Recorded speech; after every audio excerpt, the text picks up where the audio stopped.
రాయలసీమలో private corporate విద్యా సంస్థలు పుట్టగొడుగుల్లా పుట్టుకొచ్చి ధనార్జనే ధ్యేయంగా బరితెగిస్తున్నాయి.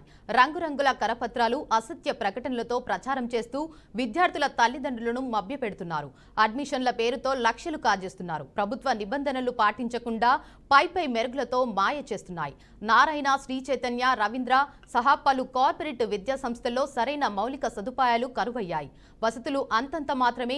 విద్య మిథ్య అన్న చందంగా చదువులు కొనసాగిస్తూ వేలు లక్షలు వసూలు చేస్తున్నారు.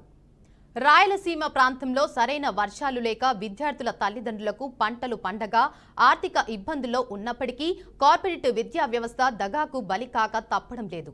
తమ పిల్లలను మంచి చదువులు చదివించాలనే తల్లిదండ్రుల ఆకాంక్షను కార్పొరేట్ క్యాష్ చేసుకుంటుంది. ప్రైవేట్ కార్పొరేట్ విద్యా సంస్థల ఫీజుల పేరుతో ఆర్థిక దోపిడీ చేస్తోంది.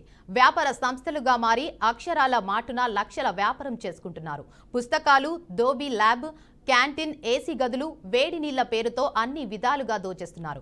కర్నూలులోని నారాయణ స్కూల్ విద్యా సంస్థలపై ఇలాంటి ఆరోపణలే బలంగా ఉన్నాయి. ఇక కరువు సీమలో ఆర్థిక దోపిడీ చేస్తున్న ప్రైవేటు కార్పొరేట్ విద్యా సంస్థలపై చర్యలు తీసుకోవడంలో సంబంధిత విద్యాశాఖ అధికారులు పూర్తిగా విఫలమైపోతున్నారు. ఇప్పటికైనా ప్రభుత్వం, విద్యాశాఖ ఉన్నతాధికారులు వీటిపై దృష్టి పెట్టాలని తల్లిదండ్రులను కోరుతున్నారు.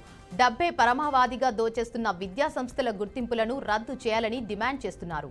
ఇక ఇదే అంశంపై మరింత సమాచారం మా ప్రతినిధి బస్వరాజ్ లైవ్ లో అందిస్తారు. సామాన్య మధ్యతరగతి ప్రజలకు లేదా విద్యార్థులకు విద్య ఆమరణ ఏదైతే ప్రైవేటు కార్పొరేట్ విద్యా సంస్థలలో చదువుకుంటూనే చదువు వస్తుందనే ఒక వాదాన్ని బలపరిచిన పరిస్థితులు ఈ రోజు సమాజంలో ఉన్నాయి. ప్రభుత్వ పాఠశాలలకు అంటే ప్రభుత్వ పాఠశాలలో వేల సంఖ్యలో ఉంటే లక్షల్లో ఉద్యోగస్తులు టీచర్లుగా పనిచేస్తున్నా కూడా అక్కడ విద్య అరకొరగా ఉంటుంది, అంతంత మాత్రమే ఉంటుందని అదే విధంగా ఆ ప్రాపగండాన్ని సమాజం అంతా ప్రచారం చేసిన పరిస్థితి. అయితే పాలకులు కావచ్చు, అధికారులు కావచ్చు, వీరంతా కూడా కార్పొరేట్ ప్రైవేటు విద్యా వ్యవస్థకు ఒత్తాసు పలుకుతుంది. సామాన్య మధ్యతరగతి తల్లిదండ్రులను దోపిడీ చేస్తున్న పరిస్థితి. ప్రధానంగా రాయలసీమలో ఏదైతే కరువు సీమగా చెప్పుకుంటున్న మన రాయలసీమలో విద్యార్థుల తల్లిదండ్రులు మానసిక ఒత్తిడికి గురవుతూ కార్పొరేట్ స్కూల్ కావచ్చు, కాలేజీలు కావచ్చు లక్షల ఫీజులు చెల్లించలేక అప్పులు ఆత్మహత్యలు చేసుకుంటున్న పరిస్థితులు కూడా ఉన్నాయి. అయితే ఎంతమంది తమ బిడ్డలను ఒక ఉన్నత స్థాయిలో చూడాలి, మంచి చదువులు చదివించాలనే ఒక ఆకాంక్షను ఏదైతే కార్పొరేట్ విద్యా సంస్థలు ఆసరాగా వాళ్ళు చేసి ముక్కు పిండి వసూలు చేస్తున్న పరిస్థితి నిన్న చూసాం. ఏదైతే బీఆర్కే న్యూస్ ఎక్స్క్లూజివ్ రిపోర్ట్ చూసాం. ఏదైతే నారాయణ విద్యా సంస్థల వారు ఫీజు ఇచ్చే క్రమంలో కూడా ఒక్కొక్కరికి 30,000 డిమాండ్ చేసిన పరిస్థితి.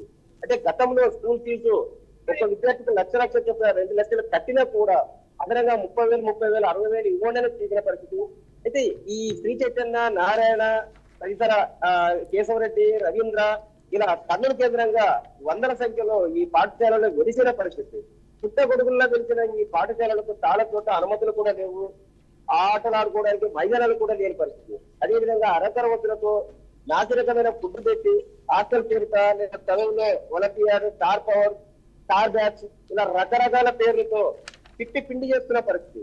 ఏసీ గదులు ఉన్నాయని, అదే విధంగా బెంచులు పెట్టామని లేదా మంచాలు ఏర్పాటు చేశామని ఇలా రకరకాల ఆ దోబి పేరుతో లేదా వేడి నీళ్ళు కావాలని ఇలా పలు విధాలుగా లైబ్రరీ పేరుతో ఇలా పుస్తకాల పేరుతో రకరకాలుగా వేలకు వేలు దోపిడీ చేసి ఒక్కో విద్యార్థి పాఠశాల దశ బయటకు వచ్చే లోపల సుమారు 20 లక్షల వరకు ఖర్చేస్తున్న పరిస్థితి.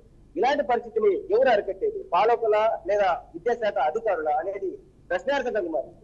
చాలా సందర్భాల్లో విద్యార్థుల తల్లిదండ్రులు కావచ్చు, లేదా విద్యార్థి సంఘాల నేతలు కావచ్చు, ప్రజా సంఘాలు కావచ్చు, ఈ కార్పొరేట్ వ్యవస్థ సర్వనాశనం చేస్తుంది. అనేక